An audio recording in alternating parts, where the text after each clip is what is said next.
At 0630 on June 14th, 1944, Captain Matt Urban crouched behind the stone wall of a Norman farmhouse, watching German machine gun fire tear through the hedgerow 40 yards ahead. 8 days since D-Day.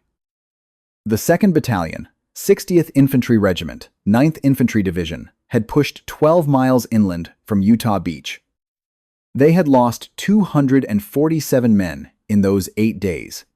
The Germans held every crossroad, every farmhouse, every hedgerow with professional determination that seemed impossible to break. Urban was 25 years old. He stood 5 feet 7 inches tall and weighed 148 pounds. He had brown eyes and dark hair that was already thinning at the temples. He came from Buffalo, New York, the son of Polish immigrants who had arrived at Ellis Island in 1912, with nothing but the clothes on their backs and dreams of a better life in America. His father Stanley worked in a steel mill on the shores of Lake Erie, coming home each night covered in soot and grime. His mother Helen cleaned houses for wealthy families on Delaware Avenue, scrubbing floors so her children could have opportunities she never had. The Urban family lived in a small house on Peckham Street, in the Polish neighborhood of Buffalo's East Side. The house had 3 rooms and no indoor plumbing until Matt was 12 years old. He shared a bedroom with his 2 brothers. In winter, ice formed on the inside of the windows. In summer, the heat was suffocating, but the house was always clean, and there was always food on the table. Matt's grandmother lived with them. She spoke only Polish and told stories about the old country every night before bed. Stories about cavalry charges across frozen steppes, about men who fought against impossible odds because honor demanded it, about warriors who never surrendered, who never retreated, who would rather die standing than live on their knees. Young Matt listened to these stories with wide eyes, imagining himself on horseback, sword raised, charging into battle. He did not know then that he would live those stories in ways his grandmother could never have imagined. The hedgerow fighting in Normandy was unlike anything American forces had trained for. The bocage country consisted of small fields surrounded by earthen embankments topped with dense vegetation. Some hedgerows were 6 feet thick at the base and 15 feet tall. They had grown for centuries, their roots creating walls of soil and stone that stopped tank shells and infantry alike. Each field was a fortress. Each hedgerow was a defensive line that had to be taken at the cost of blood. The Germans understood this terrain intimately. They had studied it since 1940, when they conquered France in 6 weeks and began preparing for the inevitable Allied counterattack. They positioned machine guns to cover every gap in the hedgerows. They dug mortars into the corners of fields where American artillery could not reach them. They created interlocking fields of fire that turned every American advance into a killing ground. They knew that American doctrine emphasized mobility and maneuver warfare. They knew that the bocage negated every American advantage. American units had been attacking these positions for 8 days, using tactics developed for open warfare in North Africa and Sicily. They charged through gaps in the hedgerows and died in clusters. They tried to flank around the hedgerows and found more hedgerows beyond. They called in artillery that destroyed the vegetation, but left the earthen embankments intact. The Germans simply repositioned after each barrage and resumed firing when the Americans advanced. The casualties mounted faster than replacements could arrive. Companies that had landed on Utah Beach with 180 men were down to 90.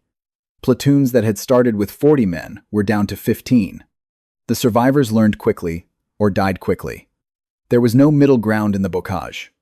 You adapted or you became another name on a casualty list, sent home to grieving families. Urban's company had attempted to take this particular crossroad 3 times in the past 24 hours. Each attempt had cost them casualties. The German machine gun position was dug into the base of a hedgerow 200 yards ahead. Its crew could see every approach through carefully cleared firing lanes. They had killed 11 Americans already and showed no signs of running low on ammunition or resolve. The battalion commander had called for tank support. 2 Sherman tanks from the 746th Tank Battalion were supposed to arrive at 0700. They would blast the machine gun position with their 75mm guns while infantry advanced through the gap. Standard combined arms tactics. The kind of operation that worked on training grounds and sometimes worked in reality when everything went according to plan. Urban checked his watch. 0645. 15 more minutes until the tanks arrived. But the Germans were not waiting. Urban could see movement through the hedgerow gaps. They were bringing up reinforcements, probably anticipating the American attack. If they set up a second machine gun to create a crossfire, the assault would be even more costly. More of his men would die waiting for tanks that might arrive too late. Urban made a decision. He would not wait for the tanks. If you want to see what happened when Matt Urban stopped waiting for support, hit that like button. Every like helps us share these forgotten stories with more people. Subscribe if you have not already. Back to Urban. Urban turned to his platoon sergeant, a 32-year-old farmer from Iowa named Robert Cleary. Cleary had been with the company since North Africa. He had survived Kasserine Pass, Sicily, and the Italian campaign. He had seen officers come and go, some brave, some cowardly, most somewhere in between. He had never seen one like Urban. "I'm going forward to scout their positions," Urban said. "If I'm not back in 10 minutes, bring up the company and wait for the tanks." Cleary started to protest. Company commanders did not conduct reconnaissance patrols alone. That was work for scouts, for privates expendable enough to risk on suicide missions. Captains stayed behind the lines and directed operations. That was doctrine. That was common sense. That was how you kept officers alive long enough to learn their jobs. Urban was already moving before Cleary could finish his objection. He dropped into a drainage ditch that ran parallel to the German position and disappeared from view.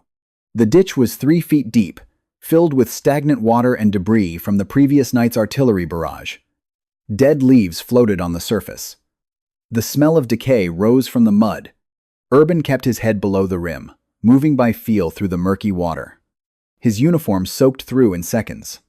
Cold water filled his boots. Leeches attached themselves to his arms and legs. He ignored them. He had dealt with worse in Italy. The German machine gun fired occasional bursts, sweeping the American positions to keep heads down. The sound was distinctive.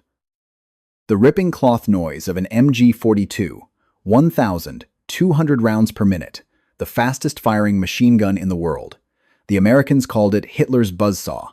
The sound alone was designed to terrify. New replacements often froze when they heard it for the first time. They would press themselves into the ground and refuse to move, paralyzed by fear. Some of them died that way. Urban had heard the MG-42 for the first time in North Africa in 1943. He had learned to ignore the fear it created. Fear was irrelevant. Fear did not stop bullets. Fear did not save lives. The mission was everything. Complete the mission, and his men would live. Fail the mission, and they would die. Simple mathematics. The drainage ditch curved toward the German position. Urban moved slowly, carefully, making no sound that might alert the enemy. He could see the machine gun emplacement now, 50 yards ahead, through gaps in the reeds that lined the ditch. 3 German soldiers crouched behind a wall of sandbags and logs. The MG-42 sat on a tripod, its barrel pointing toward the American lines. Ammunition boxes were stacked beside the position. They had enough rounds to hold this crossroad for days. A 4th German soldier approached the position from behind, carrying more ammunition boxes. He was walking upright, confident that American fire could not reach this far behind the German lines. He wore the field gray uniform of the Wehrmacht infantry. His helmet sat at a slight angle. He was young, maybe 20 years old. He had no idea that an American officer was lying in a ditch 30 yards away, preparing to kill him. Urban drew his .5 caliber pistol slowly, carefully, making no sudden movements. The Colt M1911 was a heavy weapon designed for close combat. Its stopping power was legendary. A single round could drop a man in his tracks. But its effective range was limited. 30 yards was a difficult shot for a handgun, especially from a prone position in a muddy ditch. Urban waited. The soldier kept walking, oblivious to the danger. 25 yards. 20 yards. 15 yards. Close enough now. Close enough to be sure. Urban fired twice in rapid succession. Both rounds hit the soldier in the chest. The impact threw him backward. The ammunition boxes scattered across the ground. The soldier did not cry out. He was dead before he hit the earth. The three Germans at the machine gun position spun around, startled by the shots. They had not expected an American to be this close. Their training had not prepared them for an enemy who would crawl through a drainage ditch alone to attack their position. For a fraction of a second, they hesitated, trying to process what was happening. Urban did not give them time to react. He charged forward out of the ditch, firing as he ran. Water streamed off his uniform. Mud covered his face. His pistol barked 3 times in rapid succession. His first shot hit the loader in the shoulder. The man spun and fell against the sandbags. His second shot hit the gunner in the neck. Blood sprayed across the machine gun's receiver. The third German raised his rifle, trying to bring it to bear on the charging American. Urban shot him in the face from 5 feet away. The machine gun position was silent. Urban stood among the bodies, breathing hard. His heart pounded in his chest. His pistol was empty. He ejected the magazine and slammed in a fresh one. Then he looked at the MG-42. The weapon was intact. Ammunition belts lay coiled in boxes beside it. Urban grabbed the MG-42 and turned it toward the German lines. He could see more enemy soldiers moving through the hedgerows 100 yards away. They did not know their machine gun crew was dead. They were walking openly, carrying equipment. Urban opened fire. The MG-42 was designed for German soldiers. The trigger mechanism, the sights, the feeding system were all different from American weapons.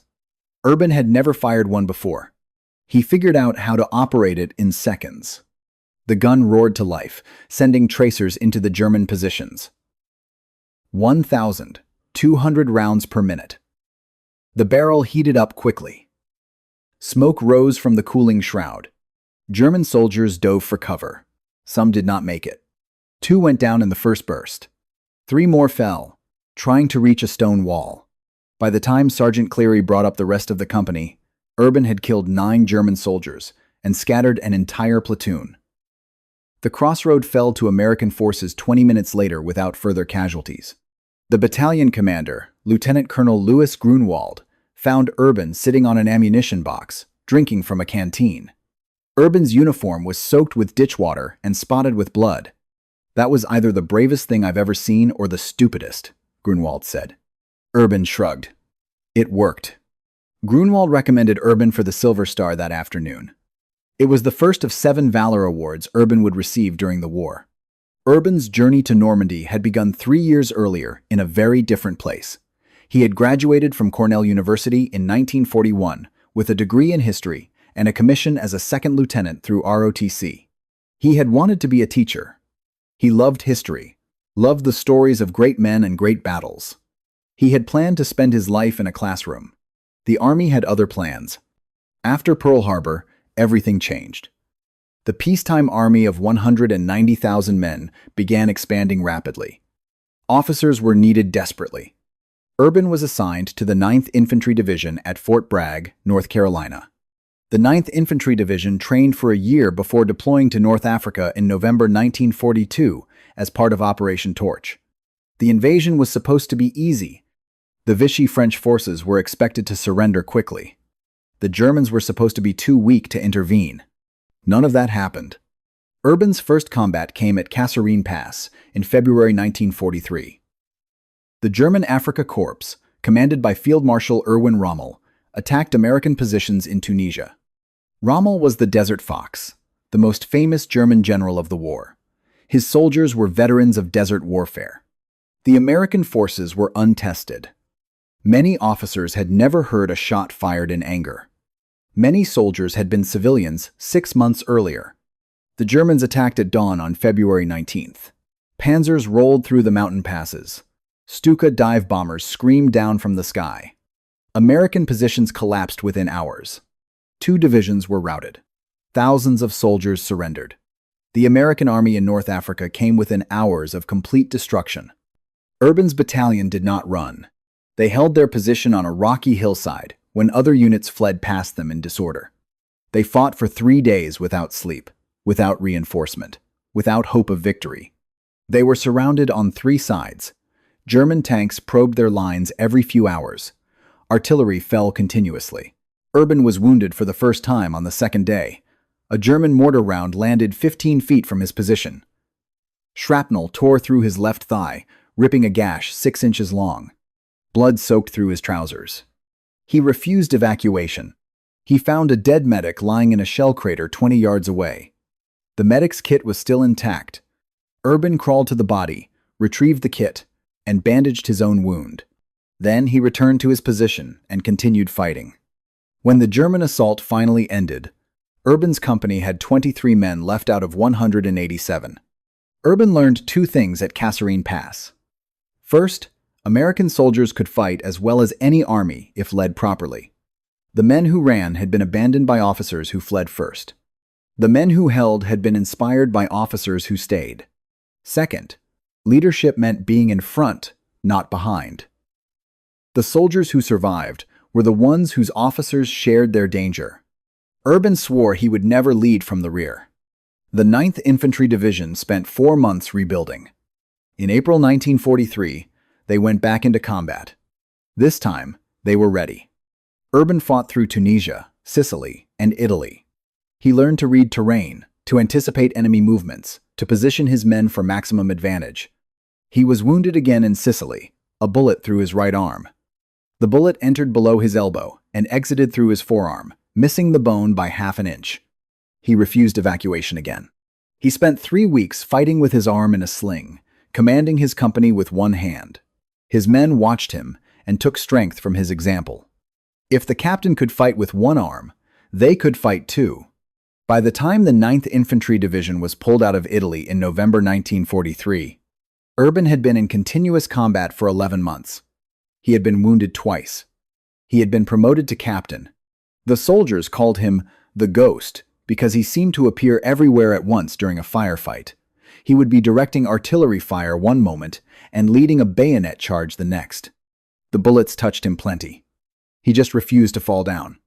The 9th Infantry Division spent 6 months in England preparing for the invasion of France. Urban used the time to study German tactics. He read captured documents. He learned how the Germans positioned their machine guns. He learned how they used terrain. The Germans were professionals. They had been fighting since 1939. But they were not invincible. They could be beaten. Urban intended to prove it. On June 10, 1944, the 9th Infantry Division landed at Utah Beach. The bocage fighting that followed was a nightmare that lasted through June and into July. On July 3, 1944, Urban's battalion received orders to attack the town of Renouf. The Germans had fortified the approaches with machine gun nests and anti-tank guns. Urban volunteered to lead the assault personally. He gathered 40 men and moved forward at 0500 hours. They approached through a wheat field, crawling on their bellies. At 200 yards from the German positions, the enemy opened fire. Machine guns swept the wheat field. 3 men went down in the first burst. The platoon went to ground. Urban crawled forward alone. The German machine gun was positioned at the corner of a stone barn. He spotted a depression running toward the barn's rear wall and slithered toward it. It took 20 minutes to cover 150 yards. The entire time, his platoon lay pinned. When Urban reached the barn's rear wall, he found a window. He could hear German voices inside. He pulled a grenade, counted to 3, and threw it through the window. The explosion blew out the glass. Urban pulled himself through before the smoke cleared. 3 Germans lay dead around the machine gun. A 4th stumbled toward the door. Urban shot him. The machine gun was intact. Urban turned it toward the German lines and opened fire. A mortar round landed 10 feet from the barn. The concussion knocked Urban off his feet. Shrapnel tore through the wooden wall and into his right leg. He got up. The machine gun was still operational. He fired another burst. Another mortar round landed closer. Shrapnel hit his left shoulder. His left arm went numb. He could not feel his fingers. He kept firing with his right hand, bracing the gun against his hip. By the time his platoon reached the barn, Urban had killed at least a dozen German soldiers. The medic could not understand how Urban was still conscious. He had shrapnel wounds in both legs and his left shoulder. The bone in his left arm was cracked.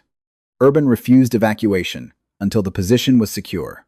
Only when reinforcements arrived did he allow himself to be carried to an aid station. He was evacuated to a hospital in England. The doctors told him his war was over. He would need months of rehabilitation. Urban listened politely. Then he checked himself out of the hospital without authorization and hitchhiked back to France. It took him 3 weeks to reach his unit. He begged rides from truck drivers. He walked when he had to. His wounds were still healing. His left arm was in a sling. He arrived on August 2nd, 1944, wearing a hospital gown under his field jacket because no one would issue him a uniform. The battalion was attacking Street Low. Lieutenant Colonel Grunwald saw Urban approaching and thought he was seeing a ghost. "You're supposed to be in England," Grunwald said. "I was," Urban replied. "Now I'm here." Grunwald could have had Urban arrested for going AWOL. Instead, he gave him command of a company that had lost its captain. Street Low was the anchor of the German defensive line. The hedgerow country around the town was the most heavily fortified terrain American forces had encountered. Urban's company advanced through sunken roads. German machine guns covered every intersection. The company lost 30 men in the first hour. Urban was everywhere, directing fire, repositioning squads. His wounds had not healed. Blood seeped through his bandages. He fought with his pistol because he could not hold a rifle. At 1,100 hours, the company reached a crossroad, defended by 2 Panzer IVs. No American armor was available. Urban found a bazooka lying beside a dead soldier. He had never fired one before. The Panzer IVs were 80 yards ahead. Their turrets were scanning for targets. Urban stood up and walked toward the tanks. He did not run. He did not crouch. He walked at a steady pace. The bazooka on his right shoulder. His left arm hung at his side, blood dripping from his fingertips. The first tank commander spotted him at 50 yards. The turret began to rotate. Urban had perhaps 5 seconds. At 40 yards, he stopped, aimed, and fired. The rocket struck the turret ring. The explosion jammed the turret. The crew began to bail out. Urban drew his pistol and shot the first crewman. The second Panzer IV turned its gun toward Urban. He dove behind rubble as the 75mm gun roared. The shell passed 3 feet over his head. The tank advanced, trying to crush him. Urban waited until it was 20 yards away. Then he stood up with another bazooka. He fired from the hip. The rocket struck the glacis plate and ricocheted into the turret. The crew panicked and bailed out. Urban's company secured the crossroad 10 minutes later. Street Low fell on August 6th. Urban was wounded again. A bullet through his right calf. He wrapped the wound and continued fighting. The divisional surgeon examined Urban after the battle and counted 6 separate wounds that had not been properly treated. Urban refused evacuation. By August 15th, the American breakout from Normandy was complete. The 9th Infantry Division joined the pursuit across France. On September 3rd, the division reached Belgium. Urban's battalion was ordered to clear German positions near Heerlen. The attack became a grinding battle. By noon, Urban's company had taken 40% casualties. The German line remained unbroken. Urban took 30 men through woods to the east, attempting a flanking maneuver. The woods were quiet, too quiet. Urban signaled his platoon to halt. The first German machine gun opened fire from 40 yards ahead. 2 soldiers went down. Urban ran directly at the machine gun. The gunner tracked him. Bullets cracked past his head. 1 round hit his left shoulder, reopening the July wound. Another glanced off his helmet. He killed the crew and turned the gun on a second German position.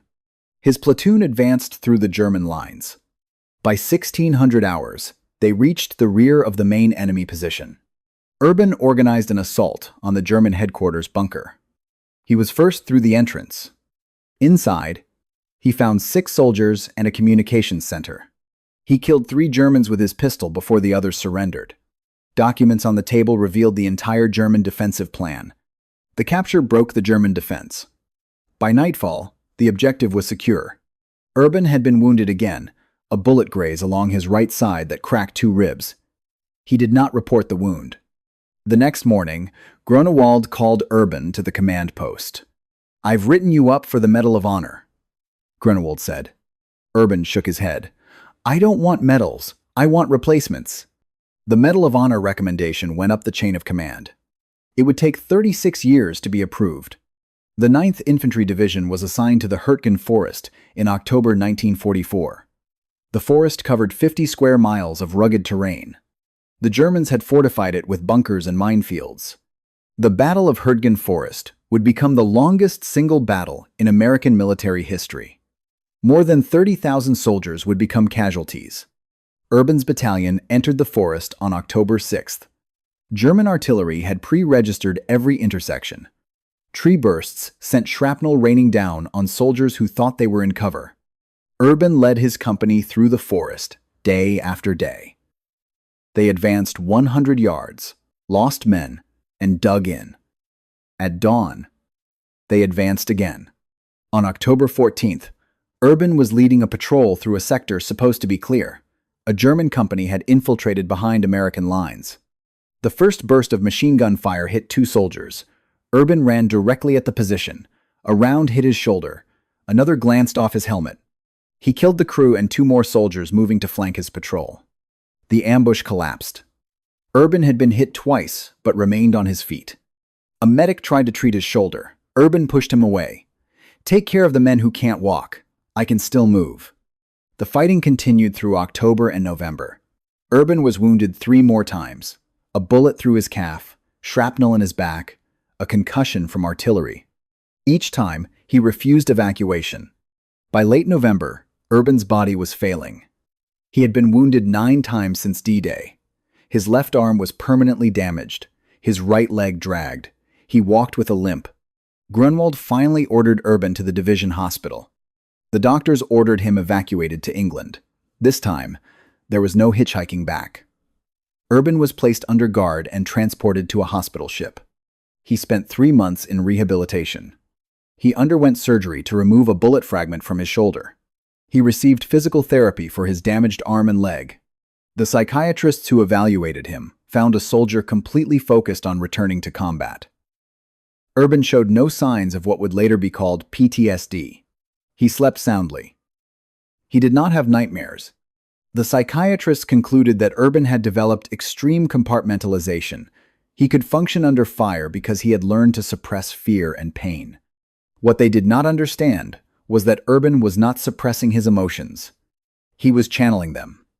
Every man he lost made him more determined to protect the survivors.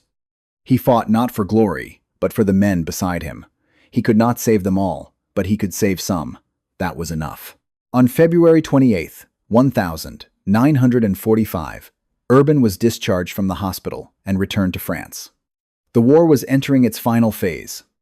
Urban rejoined the 9th Infantry Division in central Germany. He took command of a company that had lost its officers. On April 18th, Urban's company attacked a German position defended by SS troops. The assault lasted 3 hours. Urban was wounded for the 10th time, shrapnel in his right thigh. He refused evacuation until the position was secure. The SS troops died to the last man. None surrendered. 20 days later, Germany surrendered. Urban was in a field hospital when the announcement came. He listened to the celebration without expression. He had survived. So many others had not. The 60th Infantry Regiment had suffered over 4,000 casualties during the war. Urban had known hundreds of men who were now dead. Urban was discharged on September 15th, 1945. He had been awarded 7 Silver Stars, 3 Bronze Stars, 7 Purple Hearts. His Medal of Honor recommendation had been lost in bureaucratic chaos. He returned to Buffalo. He enrolled at the University of Buffalo and earned a master's degree in history. He became a recreation director in Monroe, Michigan. He married Mary and raised a family. He rarely spoke about the war. When people asked about his medals, he deflected. When veterans groups invited him to speak, he declined. For 35 years, Matt Urban lived a quiet life. He coached Little League, he organized community events, he helped veterans file claims. He was known as a gentle man, patient and kind. No one in Monroe would have believed what he had done during the war. In 1980, a researcher at the National Archives discovered Urban's Medal of Honor recommendation buried in misfiled records. The recommendation had been written by Grunwald in September 1944 and endorsed by the division commander. It had been lost when Grunwald was killed in action in November 1944. Without a living champion, the recommendation had simply disappeared. The researcher brought the documents to the Army Board for Correction of Military Records. The board reviewed the evidence and recommended approval. On July 19, 1980, President Jimmy Carter presented Matt Urban with the Medal of Honor at the White House. Urban was 61 years old. 35 years had passed since the war. Urban accepted the medal with typical humility. "This medal belongs to them," he said. "I'm just the one who's still here to accept it." Research after the ceremony revealed the extent of Urban's record. He had received more individual valor awards than any other soldier in American history: 1 Medal of Honor, 7 Silver Stars, 3 Bronze Stars, and 7 Purple Hearts. He became known as the most decorated soldier of World War II. After receiving the Medal of Honor, Urban became more willing to speak about his experiences. He gave interviews to historians. He spoke at veterans' events. He always emphasized the same themes: the bravery of ordinary soldiers, the importance of leadership, and the obligation to remember those who died. In one interview, he was asked what enabled him to keep fighting despite his wounds. "I couldn't leave the men," he said. "They were counting on me. If I went back to the hospital, who would take care of them? Someone who didn't know them like I did. Someone who wouldn't fight as hard for them. I couldn't take that chance." He was asked if he had ever been afraid. "Every day. Every minute. But fear doesn't matter. What matters is what you do when you're afraid. You can hide, or you can act. I chose to act." He was asked about killing. "I don't think about it. Not the killing itself. I think about the men I couldn't save. That's what stays with me. The faces of the dead. My dead. I see them in my dreams sometimes. They don't blame me. They just look at me. And I look at them.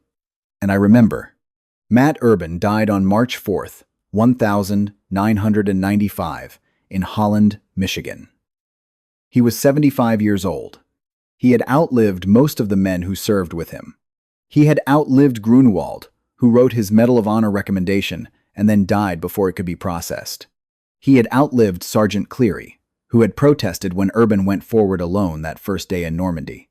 He was buried with full military honors at Arlington National Cemetery. Veterans from the 9th Infantry Division attended, some of whom had served under Urban's command 50 years earlier. They came from across the country to say goodbye to the man they called the Ghost. One veteran, Thomas Sullivan, spoke to a reporter after the ceremony. "I was 19 years old when I first saw Captain Urban. We were pinned down in a hedgerow somewhere in France. Machine guns had us trapped. We couldn't move forward, couldn't move back. We were just waiting to die. Then Urban showed up. He came walking through the fire like it was rain. He just walked right through it. And he said, 'Follow me, boys.' And we followed him. Because if he could walk through that fire, so could we. He made us believe we could do anything." Sullivan paused, his voice breaking. "I've never met anyone like him. Not before, not since. He was the bravest man I ever knew. And the strangest thing is, he never seemed to think he was doing anything special. He just did what needed to be done. Every time. No matter what." At Arlington, Urban's grave is marked with a simple white headstone, identical to thousands of others. The headstone lists his name, his rank, his dates of service. It does not mention the Medal of Honor, or the 7 Silver Stars, or the 9 combat wounds. The headstone says only what Urban himself might have said. He was a soldier. He served his country. He did his duty. In Monroe, Michigan, a street bears his name. A community center was dedicated in his honor.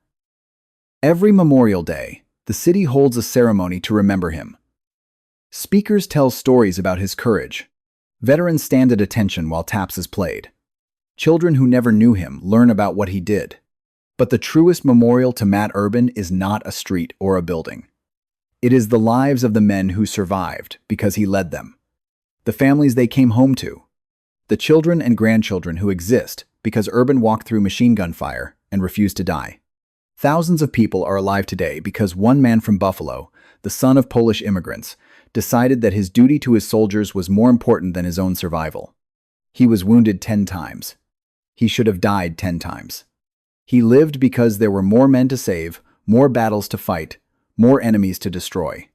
He lived because that was his job. And he would not quit until the job was done. Matt Urban never sought glory. He never asked for medals. He never wanted to be remembered as a hero. He wanted only to bring his men home alive. He could not save them all. No one could. But he saved more than anyone had a right to expect. He saved them with his courage, his leadership, his refusal to accept defeat. He saved them by being the man they could follow into hell. And they followed him. Through the hedgerows of Normandy, through the streets of Street Low, through the killing ground of Hurtgen Forest, through the ruins of Germany. They followed him because he was always in front. They followed him because he shared their danger. They followed him because he was Matt Urban, the man who would not die. If this story moved you, if Matt Urban's sacrifice and courage meant something to you, hit that like button. Every like tells the algorithm to show this story to more people. Every like helps ensure that Matt Urban and the men who fought beside him are not forgotten. Subscribe if you have not already. Turn on notifications. We are telling the stories of heroes who have been lost to history. Men like Urban. Men like the soldiers who followed him through machine gun fire because they believed in him. Men who gave everything so that we could live in freedom. Drop a comment below. Tell us where you are watching from. Tell us if you have heard of Matt Urban before. Tell us if someone in your family served in World War II. We want to hear from you. We want to know that these stories matter. Thank you for watching. Thank you for remembering. Thank you for being part of the community that keeps these memories alive. These men deserve to be remembered. You are helping make that happen.